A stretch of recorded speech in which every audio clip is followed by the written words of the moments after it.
Praise the Lord. Welcome to the channel. In Jesus దాని మహాకృపను బట్టి అందరూ క్షేమంగా ఉన్నారని ఆశిస్తూ ఉన్నాను. ఇది నా దేవుని వాక్యం. ఆదికాండం 39వ అధ్యాయం 5వ వచనం. అతడు తన ఇంటి మీదను తనకు కలిగిన అంతటి మీదను అతని విచారణకర్తగా నియమించిన కాలం మొదలుకొని యెహోవా యోసేపు నిమిత్తము ఆ ఐగుప్తుని ఇంటిని ఆశీర్వదించెను. యెహోవా ఆశీర్వాదము ఇంటిలోనేమి పొలములోనేమి అతనికి కలిగిన సమస్తము మీదను ఉండెను.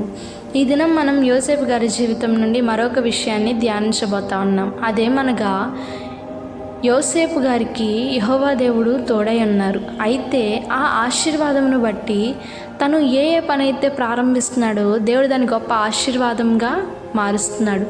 అది గమనించిన తన యజమానుడు తనకు కలిగిన దాని అంతటి మీద కూడా యోసేపు గారిని విచారణకర్తగా నియమించాడు.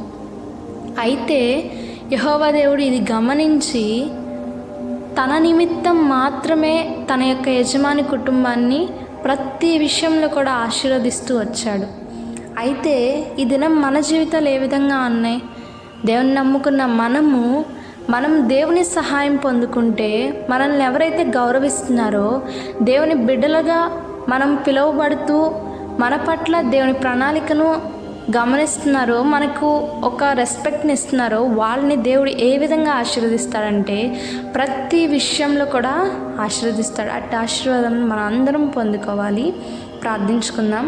మమ్మల్ని మిక్కిలిగా ప్రేమించిన మా ప్రియ పరలోకపు తండ్రి, దేవా, ఈ దినమందు ప్రభా నాయన యేసయ్యా, మీ యొక్క సహాయం మాకు కావాలి ప్రభా. యేసయ్యా, మా యొక్క సహాయంను, మీరు అనుగ్రహించిన సహాయంను మేము పొందుకొనడమే కాక ప్రభా నాయన, మా తోటి సహోదరులకి మీరే ఆ యొక్క సహాయంను అనుగ్రహించి గొప్ప గొప్ప విజయాలను వారి యొక్క జీవితంలో జరిగించమని ఈ ప్రార్థన నజరేయును మా ప్రభువును రక్షకుడైన యేసు నామములో అడిగి వేడుకొని పొందినాం తండ్రి. ఆమెన్. ప్రైజ్.